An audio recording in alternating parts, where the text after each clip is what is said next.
Perkenalkan, nama saya Feli Oktaviani, NIM 172311123.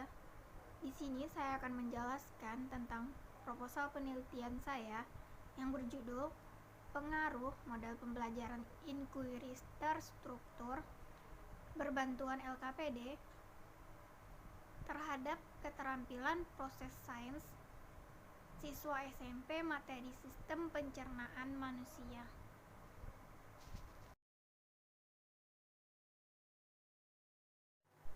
Baiklah, sekarang kita akan masuk pada penjelasan proposal penelitiannya, di mana sekarang kita akan membahas tentang latar belakang.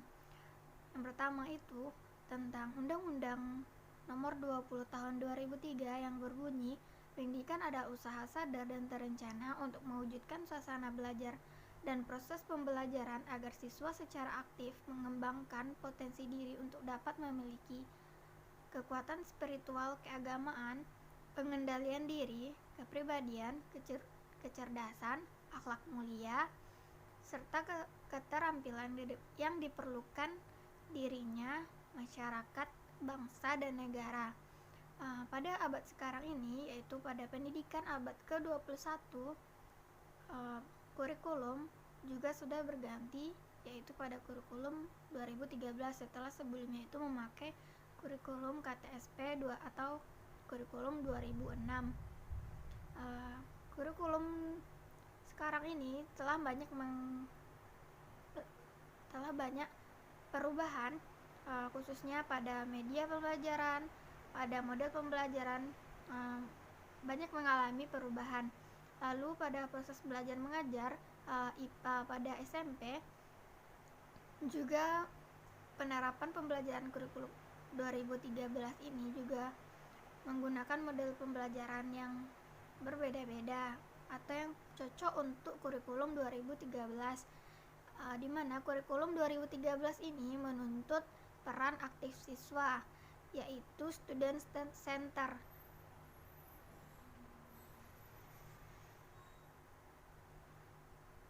Dan di mana tujuan pembelajaran IPA yang seperti yang kita tahu itu menuntut pada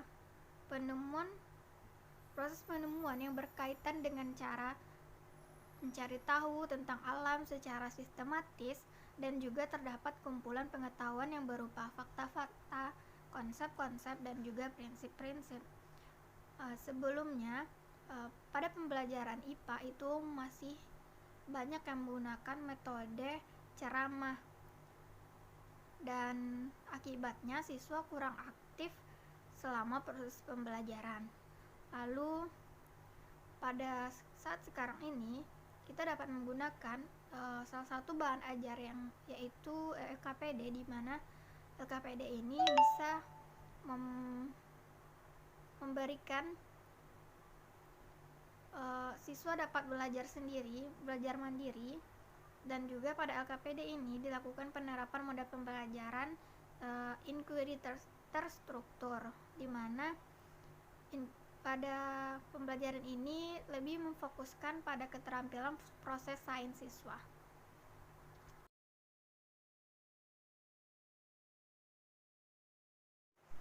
Selanjutnya, kita akan masuk pada identifikasi masalah. Yang pertama itu proses pembelajaran yang kurang melibatkan keaktifan siswa. Yang kedua, peserta didik hanya mempelajari IPA pada domain kognitif saja tanpa menumbuhkan rasa keterampilan proses sains siswa. Selanjutnya yaitu pada rumusan masalah, di mana apakah terdapat pengaruh dari penerapan model pembelajaran inquiry terstruktur berbantuan LKPD terhadap keterampilan proses sains siswa materi sistem pencernaan. Selanjutnya, pembatasan masalah. Yang pertama itu subjek penelitian adalah siswa SMPN kelas 8. Yang kedua, pendekatan inquiry dimaksud dalam penelitian ini adalah pendekatan inquiry terstruktur. Yang ketiga, materi yang terkait pada penelitian ini dibatasi pada konsep sistem pencernaan. Lanjut pada tujuan penelitian. Untuk mengetahui pengaruh dari penerapan model pembelajaran inquiry terstruktur berbantuan LKPD terhadap keterampilan proses sains siswa, materi sistem pencernaan pada SMP.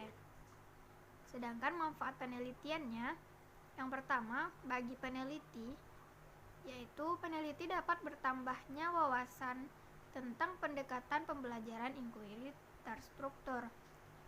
Lalu yang kedua, bagi guru, dapat sebagai masukan tentang pentingnya meningkatkan keterampilan proses sains siswa dalam proses pembelajaran. Dan yang ketiga, bagi siswa, sebagai proses belajar dalam proses pembelajaran untuk meningkatkan keterampilan proses sains. Kita akan lanjut pada kajian teori, di mana kajian teori ini dibahas tentang yang pertama itu adalah pendekatan inquiry. Dan pada model pendekatan inquiry ini dengan bantuan LKPD, yaitu lembar kerja peserta didik, dan inquiry yang digunakan di sini adalah inquiry terstruktur, di mana pembelajarannya ini terkait penemuan, tetapi konsepnya diberikan oleh guru, dan pembelajarannya proses mencari tahu, proses kegiatannya itu dilakukan oleh siswa, di mana di sini tugas guru hanya sebagai yang menentukan materi, kegiatan, dan membimbing siswa, dan siswa selebihnya itu siswa yang dituntut berperan aktif. Lalu keterampilan proses sains, di mana di sini yang diharapkan adalah keterampilan proses sains siswa. Yang selanjutnya yaitu penelitian yang relevan, di mana di sini ada penelitian dari Trisngatun Monarsma, di mana pendekatan inquiry terstruktur terhadap keterampilan proses sains siswa dalam proses pembelajaran IPA, biologi pada materi sistem pencernaan pada manusia menunjukkan bahwa pembelajaran dengan pendekatan inquiry terstruktur dapat meningkatkan dengan sangat signifikan kemampuan proses sains siswa dan penguasaan konsep dan materi pokok pada sistem pencernaan pada manusia di SMP 2 Temon Kulon Progo. Lalu yang kedua tuh ada penelitian dari Fitri Erikasari, Betty Holiwani, dan Jimmy Kopriadi, di mana penerapan pendekatan inquiry untuk meningkatkan keterampilan proses sains siswa pada materi pokok bahasan laju reaksi kelas 11 IPA SMA N1 Siak Sri Indrapura menunjukkan bahwa penerapan pendekatan inquiry dapat meningkatkan keterampilan proses sains siswa. Selanjutnya kita akan masuk pada kerangka berpikir. Kerangka pikir, di mana di sini ada model pembelajaran kita, yaitu inquiry terstruktur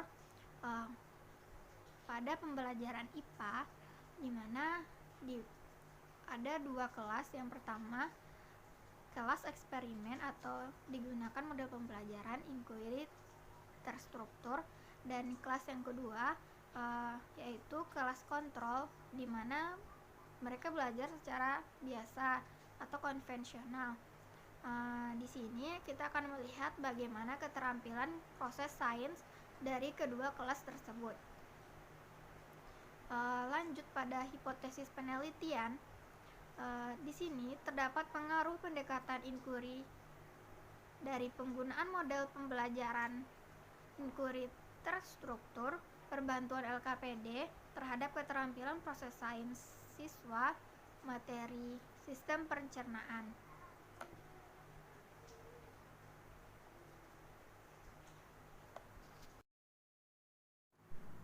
Baiklah, sekarang kita akan lanjut pada pembahasan berikutnya, yaitu jenis penelitian, di mana jenis penelitian yang digunakan di sini yaitu dengan squishy eksperimen, yaitu eksperimen semu, dan rancangan penelitian yang digunakan di sini yaitu dengan pretest, post-test, control group design. Pretest, post-test, control group design, di mana di sini terdapat tabel ada kelas eksperimen dan kelas kontrol. Di kelas eksperimen pretest T1, kontrol T1 juga, perlakuannya X1, X2, lalu post-test T2 dan T2. Lanjut pada populasi dan sampel. Populasi yang diambil di sini yaitu siswa kelas 8 SMPN 14 Padang. Lalu sampelnya metode sampling purposive yang terdiri dari 2 kelas sampel, di mana kelas yang diambil itu adalah kelas 82 dan 83. Variabel penelitiannya yang pertama tuh ada variabel bebas, di mana variabel bebasnya ini menggunakan model pembelajaran inquiry learning dalam keterampilan proses sains, dan variabel terikatnya ini kemampuan kognitif siswa. Lanjut pada data penelitian, data kompetensi dari aspek pengetahuan, lalu diperoleh melalui kegiatan post-test dan pre-test. Di sini digunakan soal sebanyak 12, yaitu dengan tes uraian atau esai. Instrumen penelitiannya yaitu pertama soal, pre-test dan post-test. Jumlah soalnya ada 12 soal, lalu memakai angket. Analisis data di sini menggunakan yang pertama itu uji normalitas, yang kedua uji homogenitas, yang ketiga adalah uji hipotesis atau uji T. Sekian dari saya, itulah tampilan penjelasan proposal penelitian saya. Mohon maaf jika ada salah kata dan perbuatan. Saya akhiri dengan Assalamualaikum warahmatullahi wabarakatuh.